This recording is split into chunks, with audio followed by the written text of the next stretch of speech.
Hi everyone, this is Phil Travis, and this announcement is for my American History students, American History Part 2, AMH 1020 here at State College of Florida, and this week we are looking at the 1990s. We're getting down to the end of the class, and we're going to be examining the United States in the 1990s. The reading for this is from our book, our Eric Foner book. It is chapter 27. The 1990s is an incredibly significant period in American history. This is a period associated with the end of the Cold War, and as a result of that, it's associated with the emergence of a number of new nations, new independent nations that had formerly been part of the Soviet Union. It's a period associated with following the dismantling of the Berlin Wall in 1989. It's associated with the unification of Germany.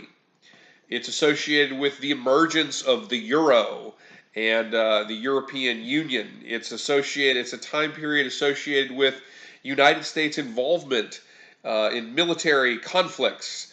The Balkans War, after Yugoslavia falls apart, the United States intervened in that war. The controversial U.S. intervention in Somalia in the early 90s, the Persian Gulf War in 1991, and of course the absence of the United States' intervention in the Rwandan genocide of the late 90s, which of course brought a great deal of criticism to the Clinton administration for not intervening in what was obviously a very significant humanitarian crisis in Africa. The 1990s is also the period of trade agreements like NAFTA, for example, and the emergence in the American political sense, because actually the issue of globalization historically, historians would say globalization as a concept has a much longer history, going back hundreds of years, if not more. But in the 1990s, from a political standpoint, this is the era of globalization, in which American policymakers on the right and on the left, or really in the center, because they're Democratic policymakers, they're Republican policymakers, but they're really in the middle. They're not really actually left or right. Agree to agreements like the North American Free Trade Agreement, which begins a process of expansion of free trade and has played a significant role in the discussions surrounding the issue of globalization. And of course, there were very significant protests like the one in Seattle against globalization and these types of free trade agreements. So the 1990s is a very significant time in American history. It's also a time of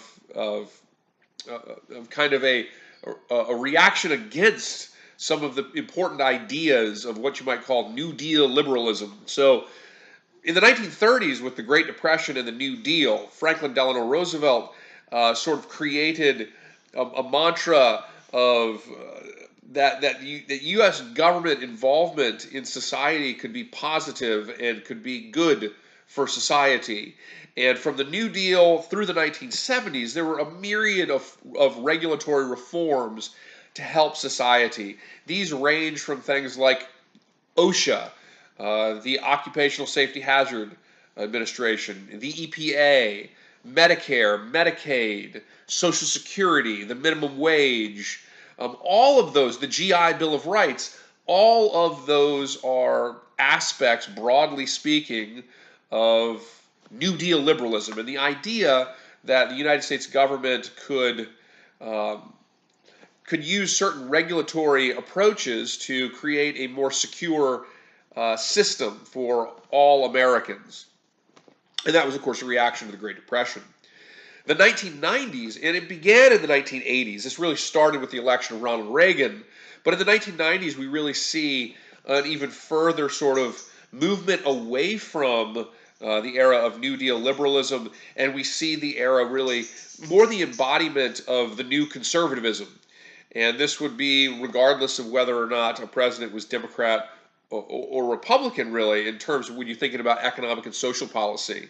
Bill Clinton, for example, began austerity measures on certain aspects of welfare, um, and in other types of economic regulations from the New Deal era were removed.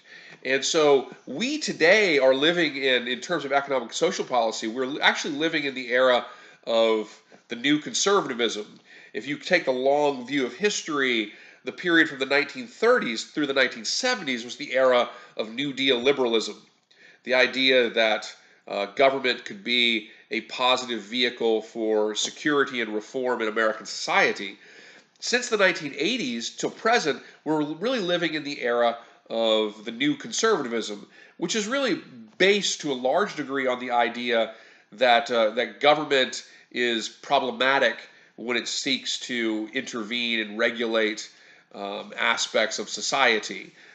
By and large, these of course are generalizations, but generally speaking, in terms of economics, this era has been associated with a reduction in taxes on the wealthiest individuals in society. It's been associated with a reduction of regulations on the stock market and banking activity. It's also been associated with a stagnation of wages for workers and middle class families. It's been associated with an expansion of debt held by the middle class, while also associated with an expansion of the millionaire class in the United States. And this is really the mantra of really the last 40 years of American politics. So we're reading chapter 27 this week, and it will talk about these things, and we'll talk about the events abroad from the Persian Gulf War to U.S. intervention in the Balkans and so forth. It'll also talk about some of these important domestic, social, and economic issues in the United States. And this takes us to our factoid. The factoid for this week, I'll make it short because I'm going a little long here, but the factoid for this week is this.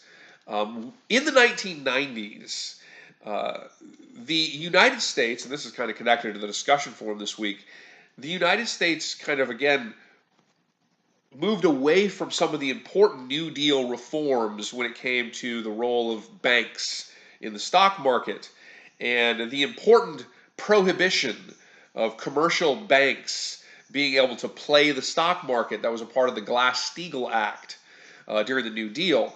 That prohibition was amended and removed.